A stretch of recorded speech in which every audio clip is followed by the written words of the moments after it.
everyone, my name is Priya Singh and I'm a BHMS student at NHMC Delhi। ये video सभी BHMS first year students के लिए important है। आज इसके अंदर हम करने जा रहे हैं फॉर्जम नंबर 25 का फुटनोट ऑफ ऑर्गेनोन ऑफ मेडिसिन। तो जिन्होंने भी फॉर्जम नंबर 25 को अच्छे से समझ लिया है उनको ये वीडियो जो ये फॉर्जम है वो भी बहुत अच्छे से समझ आ जाएगा, वो कनेक्ट कर पाएंगे। और जिन्होंने नहीं देखा तो आप पहले वो वीडियो देख लें, फॉर्जम नंबर 25 को समझ लें।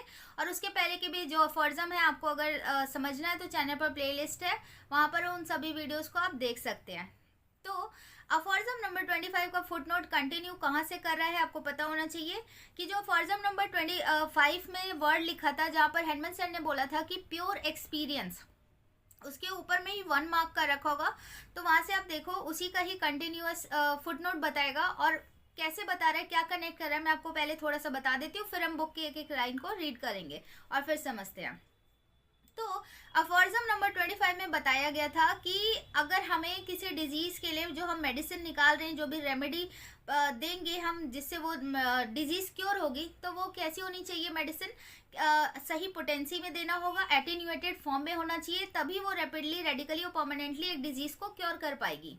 और हेडमैन सर कह रहे थे ये मैं क्यों बोल रहा हूँ, कैसे बोल रहा हूँ, प्योर एक्सपीरियंस के बेसिस पे बोल रहा हूँ, मैंने खुद से देखा है तब मैं इस दावे के साथ कह पा रहा हूँ कि एक दवाई उन सिम्टम्स को क्योर कर पाएगी। और उन्हें ये एक्सपीरियंस कहाँ से मिला था, ड्रग प्रूविंग के थ्रू। वो सारी मेडिसिन उन्होंने एक हेल्दी ह्यूमन बीइंग पे प्रूव कर रखी है, उसके सारे साइन और सिम्टम्स को नोट डाउन कर रखा है, तभी वो एक नेचुरल डिजीज के साइन और सिम्टम्स से मैच करा के वो मेडिसिन दे रहे हैं और पूरा इस श्योरिटी के साथ, प्रॉमिस के साथ बोल रहे हैं कि अब ये जो मेडिसिन दी गई है टोटलिटी के बेसिस पे ये पक्का उस डिजीज को कम्प्लीटली क्योर कर देगी। तो ये उन्होंने अपना एक्सपीरियंस वहां पर बताया था। और इसके फुटनोट में वो कंपेयर कर रहे हैं कि जब मैं एलोपैथिक सिस्टम में था तो वहां का अपना एक्सपीरियंस कंपेयर किया, उन्होंने बताया कि वहां का कैसा था। तो सबसे इंपॉर्टेंट इस फॉर्जम नंबर 25 में एक वर्ड है कलाइडोस्कोप। ये इंपॉर्टेंट पूछा जाता है वाइवा में भी कि ये वर्ड कहाँ पर है, किस फॉर्जम के कहाँ पर है, मतलब पूछ लेगा तो आपको बताना होगा in the footnote of aphorism number 25।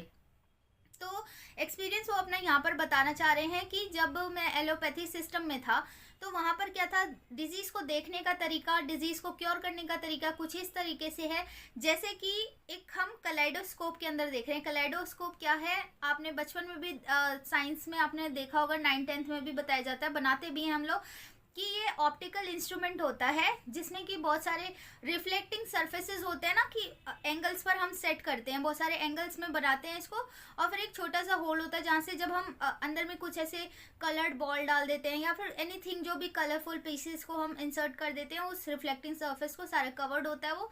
और जब हम इंस्ट्रूमेंट को हम बाहर से उस होल में से देखते हैं, पीप करते हैं, तो क्या होता है, डिफरेंट एंगल्स पे वो डिफरेंट शेप्स देती है, इमेज देती है। हर बार वो आप जब टर्न करोगे उस कलेडोस्कोप को तो क्या होगा, अंदर में आपको डिफरेंट पिक्चर मिल जाएगी, हर बार आपको एक नई पिक्चर मिलेगी। तो हेडमैन सर कह रहे हैं कि मेरे लिए वहाँ का एक्सपीरियंस कुछ इस तरीके से ही था कि जब हमें मेडिसिन को जब डिजीज को समझने जा रहे हैं वहाँ पे, तो एक्चुअल में क्या है वो समझ ही नहीं आ रहा। कभी बता रहे हैं कि वो डिजीज इस वजह से हुई है, कभी बोल रहे हैं नेक्स्ट टाइम आ रहा है वो पेशेंट उसी डिजीज के साथ, तो कह रहे हैं आपका ये रीजन था। मतलब वो समझ ही नहीं पा रहे कि असली कारण है क्या। सिस्टमिक पैथोलॉजी पे वो लोग काम करते थे, मीन्स कि एक सिस्टम पे स्पेसिफिक एक ऑर्गन पे काम कर रहे थे और हर बार उनकी थ्योरी क्या है, बदल जा रही है, जस्ट लाइक कलेडोस्कोप। तो उनका एक्सपीरियंस यही है कि उन्होंने बोला कि 50 साल में मैंने कुछ नहीं सीखा, मेरे लिए सिर्फ ये था कि मैं एक कलेडोस्कोप में देख रहा हूँ और हर बार उसका क्या हो रहा है, एंगल चेंज हो रहा है, उसके पिक्चर चेंज हो रहे हैं, कुछ क्लियर पिक्चर मिल ही नहीं पा रही है, हम एक ऑथेंटिक क्योर की तरफ मतलब नहीं दे पा रहे, हम ठीक से एक बीमारी को क्योर नहीं कर पा रहे हैं। तो ये था पूरा फुटनोट में जो हेडमैन सर अपने एक्सपीरियंस के बारे में बताना चाहते हैं। अब हम बुक से भी रीड करके समझ लेते हैं एक एक लाइन को। सो यहाँ पर बोल रहे हैं कि I do not mean that sort of experience of which the ordinary practitioners of the old school boast। मतलब कि मैं जो ऊपर प्योर एक्सपीरियंस बोल रहे थे ना वो, तो कह रहे मैंने तो प्रूविंग करी है, मैं कुछ उस तरीके के एक्सपीरियंस की बात नहीं कर रहा हूँ जो ओल्ड स्कूल वाले करते हैं, जो एलोपैथी वाले करते हैं। क्या करते हैं, बोस्ट करते हैं। बोस्टिंग इज लाइक डिंगे हकना कहते हैं ना हिंदी में, जैसे कि अपनी खुद की बड़ाई करना, तारीफ करना, घमंड करना अपनी चीज पे, ठीक है। तो मैं उस तरीके के एक्सपीरियंस की बात नहीं कर रहा हूँ। After they have for years worked away with a lot of complex prescription or a number of disease which they never carefully investigated। कह रहे हैं कि वो किस चीज़ पे घमंड कर रहे हैं ओल्ड स्कूल वाले कि उन्होंने बहुत ही किसी डिजीज़ के लिए कॉम्प्लेक्स प्रिस्क्रिप्शन दिया है, वो कॉम्प्लेक्स प्रिस्क्रिप्शन पे काम कर रहे हैं। उन्होंने किसी डिजीज़ को जो क्योर कर रहे हैं उसको कभी केयरफुली इन्वेस्टिगेट ही नहीं किया। मीन्स कह रहे हैं कि एक डिजीज़ को करने के लिए नंबर ऑफ मेडिसिन दे रहे हैं और उससे भी वो ठीक हो नहीं पा रहा। बहुत कॉम्प्लेक्स प्रिस्क्रिप्शन करते हैं, पॉलीफार्मेसी करते हैं, एक टाइम पे आपको बहुत सारी मेडिसिन दे रहे हैं कि अगर पेशेंट को डायबिटीज़ है तो डायबिटीज़ की अलग टैबलेट चला रहे हैं, कैल्शियम कमी है तो वो अलग से चला दे रहे हैं, बैक एक है तो अलग चला दे रहे हैं, और गैस की प्रॉब्लम है उसको तो उसके लिए अलग अलग मेडिसिन दे रहे हैं। तो ये क्या हो रहा है कि किसी भी डिजीज़ के लिए वो एकदम नंबर ऑफ मेडिसिन दे रहे हैं, बहुत कॉम्प्लेक्स प्रिस्क्रिप्शन कर रहे हैं। ठीक है, अब आगे बोल रहा है but which faithfully to the tenets of their school they consider as already described in works of systemic pathology and dreamed they could detect in some imaginary morbific matter or ascribe to them some other hypothetical internal abnormality। मतलब कह रहे हैं कि ये अपने जो मतलब एक के बाद एक को फॉलो कर रहे हैं, जो भी एलोपैथ्स आ रहे हैं वो टेनेट्स का मतलब क्या होता है, प्रिंसिपल या लॉ कोई बना हुआ है, फिक्स्ड है, वो उसी को मान के आगे चल रहे हैं। क्या मान के चल रहे हैं, वो किस तरीके से देख रहे हैं, सिस्टमिक पैथोलॉजी कर रहे हैं। सिस्टमिक पैथोलॉजी पे जो लॉज बने हुए हैं कि लाइक एक स्पेसिफिक ऑर्गन को लिवर देख रहे हैं तो लिवर पे कैसे मेडिसिन देनी है, क्या क्या देनी है, क्या क्या सिम्टम आते हैं, क्या स्प्लीन पे देना होगा, क्या फिर हमें पेनक्रियास पे देना होगा, क्या रेसिपी पे देना होगा, क्या डाइजेस्टिव सिस्टम पे देना है, तो वो फिक्स्ड हो गए हैं। ठीक है, और जो उसके आने वाले जो नेक्स्ट टाइम में आ रहे हैं सारे उनके फॉलोअर्स हैं वो भी इस चीज़ को मान के बैठ जा रहे हैं, वही सेम पाथ को फॉलो कर रहे हैं। और वो क्या कर रहे हैं, ड्रीम कर रहे हैं, ऐसा ख्याल लगा रहे हैं, ऐसा सोच रहे हैं। जैसे कि हमने बहुत सारे पिछले उसमें पढ़ लिया, प्राइमा कॉजम मॉर्बी के बारे में भी आपको अच्छे से नॉलेज होगी, मटीरिया पेकिन्स के बारे में भी आपको बहुत अच्छे से पता होना चाहिए कि क्या है, एलोपैथ ने इसके बारे में क्या कहा है। तो वो बार बार वहाँ बोल रहे हैं ना कि बीमारी किससे हो रही है, मटेरियल कॉज की वजह से हो रही है, बैक्टीरिया वायरस फंजाई की वजह से हो रही है, वो स्पेसिफिक ऑर्गन पे उसने अटैक किया होगा और हम उसको रिमूव कर देंगे तो वो पर्सन बिल्कुल ठीक हो जाएगा। वो वाइटल फोर्स जैसे थ्योरी को बिल्कुल भी नहीं मानते हैं। ठीक है, तो ये बोल रहे हैं वहीं पे सर हेनमन सर कह रहे हैं कि वो हाइपोथेटिकली कुछ भी इमेजिन कर रहे हैं कि बीमारी इस वजह से हुई, आज इनकी थ्योरी ये है, कल को फिर चेंज हो जाएगी। तो ये एक इमेजिनेशन के बेसिस पे कुछ मॉर्बिफिक मैटर, हार्मफुल एजेंट ढूंढने की कोशिश कर रहे हैं वो लोग। ठीक है, they always saw something in them but new not what it was they saw, कि हर बार उस बीमारी में वो कुछ नया ढूंढ रहे हैं, देख रहे हैं, पर वो क्या देख रहे हैं उन्हें खुद नहीं पता वो चीज़।